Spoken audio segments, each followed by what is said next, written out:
কি বাৰিষা কি খৰালি 12 মাহে বানপানী হৈ থকা এটা ৰাজপথ দেখুৱাবলৈ ওলাইছোঁ আৰু ৰাজপথ সম্পূৰ্ণৰূপে বিধ্বস্ত হৈ পৰিছে।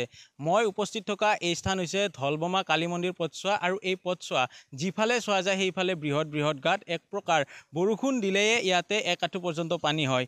এক প্ৰকাৰ এই মুহূৰ্তত সঠিক দৃশ্য দেখুৱাইছে। এই দৃশ্য চালে অনুমান কৰিব পাৰিব আৰু আজি এনেদৰে ৰাইজসকল ওলাই আহিছে আৰু ইয়াতে আমি দেখিবলৈ পাইছোঁ যে অভিনয় জগতৰ মৃদুল ভূঞাই এতিয়া অভিনয় এৰি এনেদৰে ৰাজপথত আহিবলগীয়া এটা পৰিস্থিতিৰ সন্মুখীন হৈছে। বিশেষকৈ পূৰ্বৰ এই স্থান আছিলে পশ্চিম গুৱাহাটী সমষ্টিৰ আৰু এতিয়াৰ এই স্থান হৈছে জালুকবাৰী আৰু যিগৰাকী মুখ্যমন্ত্ৰীৰ সমষ্টিত পৰে সেই পথছোৱাৰে এতিয়া এনেধৰণৰ অৱস্থা। এইটো হৈছে মূল ৰাজপথছোৱা। এই মূল ৰাজপথছোৱা 1 কিলোমিটাৰ দৈৰ্ঘ্যৰ আৰু এই পথছোৱাত যদি চোৱা যায় প্ৰায় 12টাকৈ উপপথ আছে। উপপথসমূহ কামিহাৰসমূহ ঠিকে আছে, কিন্তু মূল যিডাল ৰাজদণ্ড সেই ৰাজদণ্ডডালে এতিয়া ভাঙি পৰা দেখিবলৈ পোৱা গৈছে। আমি অভিনয় জগতৰ নেতাগৰাকীৰ পৰা প্ৰথমতে জানিবলৈ চেষ্টা কৰিম যে অভিনয় এৰি আজি আপুনি ৰাজপথলৈকে আহিব লগা হৈছে। তাৰমানে কি ময়ো ইয়াৰে বাসিন্দা। আজি 10 বছৰমান মই ইয়াতে বাসিন্দা হৈ আছোঁ। মই আহোঁতে ৰাস্তা পদূলিটো ইয়াত অন্তত এইখন পিচ ৰাস্তা আছিলে, কিন্তু নতুনকৈ প্ৰগ্ৰেছ হোৱা এৰিয়াৰ কাৰণে বহুত গাড়ী ঘোঁৰা আহি পেলাই ৰাস্তাটো এনেকুৱা হৈছে।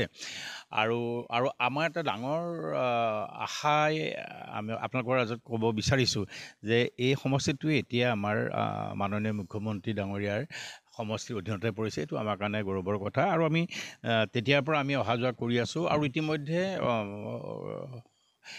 যিখিনি অধিকাৰ আছে এইখিনি পথ নিৰ্মাণ কৰি দিয়া তেওঁলোকৰ ওচৰলৈ গৈছোঁ। তেওঁলোকে কথাও দিছে এইবাৰ আমি ইলেকশ্যনৰ পিছতে মানে পঞ্চায়ত ইলেকশ্যনৰ পিছতে এইখিনি কাম আৰম্ভ কৰিম বুলি কৈছে, কিন্তু এতিয়ালৈকে কৰা নাই, হয়তো কৰিব। কিন্তু আজি আমাৰ যিটো মানুহৰ অৱস্থা, এই অৱস্থাটো আপোনালোকে দেখুৱাবলৈ অহাৰ কাৰণে আপোনালোকক প্ৰথমতে মই ধন্যবাদ জনাইছোঁ। যুগ যুগ ধৰি পেলাই এইটো ৰাস্তা এনেকৈ জীয়াতু ভুগি আছে অসমৰ ৰাইজ, আমাৰ মানুহ। অসমৰ ৰাইজে দেখিছে, প্ৰত্যক্ষ কৰিছে আজি চাগে আপোনালোকে। গুৱাহাটীৰ মাজমজিয়াৰ এটা ৰাস্তা এইটো আৰু এনেও এইখন 11 নম্বৰ ৱাৰ্ডৰ এইখন VIP ৰেচিডেঞ্চিয়েল এৰিয়া ঘোষণা কৰিছে GMD ফালৰ পৰা। তাৰপিছতো এই অৱস্থা। গতিকে ল'ৰা ছোৱালীৰ কাৰণে বহুত ডাঙৰ দিগদাৰ হৈছে। এতিয়া বাৰিষা আহি আছে, ল'ৰা ছোৱালীবিলাক স্কুল যাবলৈ বহুত সমস্যা হয়। যাৰ 4চকীয়া বাহন আছে তেওঁলোকে কিবাকৈ ল'ৰা ছোৱালী পাৰ কৰি নিয়ে, কিন্তু যাৰ নাই তেওঁলোকৰ স্কুল ক্ষতি হয়। গোটেই জনজীৱনটো ব্যাহত হৈ পৰিছে। আৰু ইয়াৰ মূলতে এতিয়া বিশেষ ইয়াত বেছি পানী জমা হৈছে, আগতে ইমান জমা হোৱা নাছিলে। এতিয়া বাউণ্ডেৰীটো দেখিছে, ইয়াত 13 বিঘা মাটিৰ বাউণ্ডেৰী। এইটো প্ৰত্যেক বিল্ডিঙৰ অধীনত আছে। তেওঁলোকে 13 বিঘা মাটি বহুত ওখকৈ ভিতৰত বন্ধাই দিয়াৰ কাৰণে গোটেই পানীখিনি ইয়ালৈ আহিছে। আপোনালোকে চাগে ইয়াৰ ফুটেজ দেখিছেই। মানে সেইকাৰণে আমি সকলোকে এই ৰাস্তাৰ আশে পাশে থকা সকলোকে যাৰ কাৰণে সমস্যা হৈছে, যি সমস্যা সমাধান কৰিব পাৰে তেওঁলোকক আমি ধলবমা এই মিথিলা নগৰবাসীয়ে কৰজোৰে মিনতি কৰিছোঁ যে আমাক সুন্দৰকৈ, বিশেষকৈ ল'ৰা ছোৱালীবিলাকক সুন্দৰকৈ স্কুললৈ গৈ জীয়াই থকাৰ এটা সুবিধা দিয়ক, শিক্ষা লাভ কৰাৰ সুবিধা দিয়ক। আৰু আমাৰ মানুহখিনিক, ইয়াৰ বৃদ্ধ মানুহখিনি যিখিনি ওলাই আহিব নোৱাৰে, যুগ যুগ ধৰি ওলাই আহিব নোৱাৰা হৈ গৈছে, বাৰিষা হ'লে কোনো নাহে ইয়ালৈ, গতিকে তেওঁলোকক ভালকৈ জীৱন নিৰ্বাহ কৰাৰ এটা সুবিধা কৰি দিয়ক। আৰু আমি আশা ৰাখিছোঁ এইবাৰ তেওঁলোকে কোৱা মতে এইবাৰ আমাৰ এই ৰাস্তাটো হ'ব। কিন্তু এই সমস্যাবিলাক অকল আমাৰ এইটো ৰাস্তাতে নহয়, ভিতৰলৈ গ'লে আপোনালোকে পাব, বহুত পাব, নিৰ্ভৰাই দেখিছোঁ, দেখি আছে। গতিকে মই সকলোকে অনুৰোধ কৰিছোঁ যে আমাৰ এই জীয়াটোৰ যন্ত্ৰণাৰ পৰা মুক্তি দিয়ক, তাৰে কামনা কৰিছোঁ। মই খুব বেছি দিন ইয়ালৈ অহা নাই, এইখিনি খুব ওচৰতে মোৰ ঘৰ। কিন্তু ইয়াত যিখিনি মানুহ আজি যুগ যুগ ধৰি আছে তেওঁলোকে আজিলৈকে সদায় এই জীয়াটো ভুগি আছে। তেওঁলোকৰ ফালৰ পৰা আপোনালোকক ক'লে নিশ্চয় কথাটো বেছি পৰিষ্কাৰ হ'ব।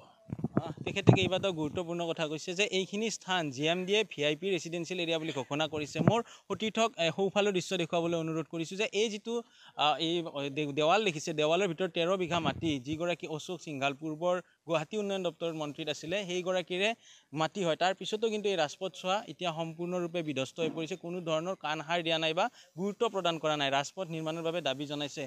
খুৰা, কি সমস্যা হৈছে আপোনালোকৰ?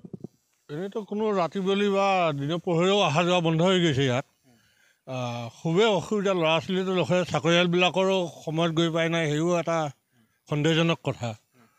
গতিকে আমাৰ মুখ্যমন্ত্ৰী ডাঙৰীয়াক এইটোৱে অনুৰোধ কৰিম, ইমান পুৰণি ৰাস্তাটো যেন এতিয়া চকু মেলি চায়, তাৰ কাৰণে আমাৰ ৰাইজৰ হৈ মই অনুৰোধ জনালোঁ। উপপথ আছে ইয়াতে 12টামান আছে। মূল পথ সেইটোৱে। মূল পথটো তেখেতে যদি চকু মেলি চায় সেইটো ৰাইজৰ কাৰণে বহুত সহযোগ কৰা হ'ব। আৰু একচুৱেলি আমাৰ এইটো হ'ল গড়চুক থানা অধীনস্থ পামহি ৰোডৰ ধলবমা কালী মন্দিৰ ৰোড। কালী মন্দিৰটো আহোমগাঁও ইণ্ডিয়ান বেংক, এইটো সুন্দৰ পথ এটা। আৰু এইটো পথতে মানুহৰ যিকোনো মানুহ আহিলেই, বাহিৰৰ মানুহ আহিলে গুগলত এইটোৱে দেখুৱায়।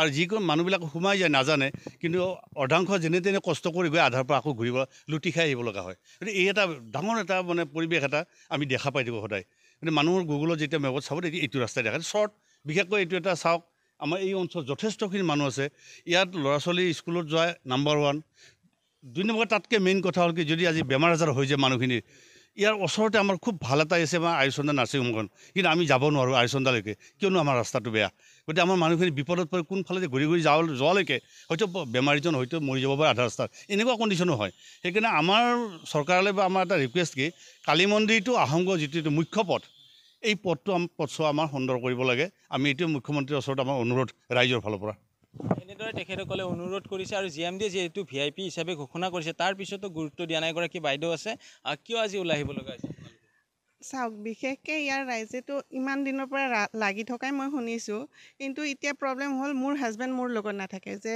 মই সদায় বাচ্চাটো কোচত লৈ কেনে স্কুলত নিব পৰা অৱস্থাত নাই বাচ্চাটো ডাঙৰ হৈছে আৰু এতিয়া স্কুলৰ পৰা ভেন আহিবৰ কাৰণে মানা কৰি দিছে এনেকুৱা পৰিস্থিতিত আমি এজন বাচ্চা কেনেকৈ পঢ়াম এমাহ 2 মাহ এতিয়া বাৰিষা আহিছে কিমান দিন স্কুল ক্ষতি কৰিব সেইটো চৰকাৰে চাই কেনে এটা ভাল সিদ্ধান্ত ল'ব বুলি আশা কৰিছোঁ যিহেতু মুখ্যমন্ত্ৰী ডাঙৰীয়া সকলোৰে মামাসকলৰে মৰমৰ হয় তেখেতে আমাৰ এই ৰাস্তাটোৰ প্ৰতি মানে দৃষ্টিগোচৰ কৰিব বুলি আশা কৰিছোঁ চাৰিচকীয়া বাহন নহ'লে এক প্ৰকাৰ নিষিদ্ধ বুলি ক'ব পাৰি হয় ইয়াতেতো মানে 4চকীয়া বাহন থাকিলেও অসুবিধা তথাপিতো 4চকীয়া বাহন নহ'লে মানে ওলাই কোনোপধ্যে আহিব নোৱাৰে আৰু এটা লিমিটলৈকে বাচ্চা কোচত লৈ আগবঢ়াই দিব পাৰে কিন্তু অকণমান ডাঙৰ হোৱাৰ পিছত জোতা মোজা পিন্ধা বাচ্চা এজন দাঙি লৈ আধালৈকে যাব নোৱাৰে তাৰ ফলত স্কুল ক্ষতি হয় তো সেইকাৰণে মই ওলাই আহিছোঁ এই মুহূৰ্তত আন এটা কথা ক'ব বিচাৰিছোঁ যে এই ৰাজপথ চোৱা যায় বিশেষকৈ যে যি ধৰণৰ কথা তেখেতে উল্লেখ কৰিছে বা এই স্থানৰ কথা যি উল্লেখ কৰোঁ যে এই ৰাজপথ চোৱাৰে আহিব লাগিলে আপোনাৰ হয়তো VIP বাহন থাকিব লাগিব নহ'লে কোনো কাৰণতে আহিব নোৱাৰে যদি আহিব লগা হয় তেতিয়াহ'লে আপোনাৰ অৱস্থা একেবাৰে বেয়া হ'ব আন এগৰাকী লোক আছে কি ক'ব দাদা মই ক'ব বিচাৰিছোঁ বাৰিষা সময়ত এই বৃহৎ কেটছমেণ্ট যিটো এৰিয়া ৱালৰ ভিতৰত প্লাছ এইবিলাক গৰালিৰ পৰা যিমানবিলাক পানী আহে সেইবিলাক তাৰমানে কি হয় এই বাউণ্ডেৰীৰ অলপ যিবিলাক উইভুলছ আছে উইভুলছবিলাকেৰে পূৰা ৰাস্তালৈ পানী আহি যায় গতিকে মোৰ এটা কথা আমাৰ ইয়াততো ড্ৰেইনেজ ছিষ্টেম লাগিবই প্লাছ যি এই প্ৰত্যেক উচ্চ শৃংখলৰ যিটো বাউণ্ডেৰী তাৰ ভিতৰত ইয়াৰ ওচৰতে যদি মানে ড্ৰেইনেজ ছিষ্টেম নকৰে ড্ৰেইন ব্যৱস্থা নকৰে তেতিয়াহ'লে এই ৰাস্তালৈ পানী আহিয়ে থাকিব কাৰণ ৰাস্তাতকৈ সেই এৰিয়াটো ওখ তাৰ পানীবিলাক এই যিবিলাক ৱালত যিবিলাক ফুটা আছে উইভুলছ আছে সেইবিলাক এতিয়া বাৰিষা যেতিয়া পানী বেছি হয় বা বৰষুণ বেছি হ'লে তাৰ পৰা আমি পানীবিলাক পূৰা আহি থকা দেখিবলৈ পাওঁ গতিকে এইটো এটা মেইন ইছ্যু যে ৰাস্তা বনালেই নহ'ব ড্ৰেইনেজ ছিষ্টেমো ভালদৰে কৰিব লাগিব এয়া আছিলে স্থানীয় লোকৰ মন্তব্য তেখেতসকলৰ মতে সমস্যা সমাধান হ'ব লাগে ৰাজপথ নিৰ্মাণ হ'ব লাগে লগতে যিসমূহ ড্ৰেইন আছে ড্ৰেইনসমূহ নিৰ্মাণ কৰি দিব লাগে এতিয়া এক প্ৰকাৰ ঢলবমাবাসীয়ে যি সমস্যা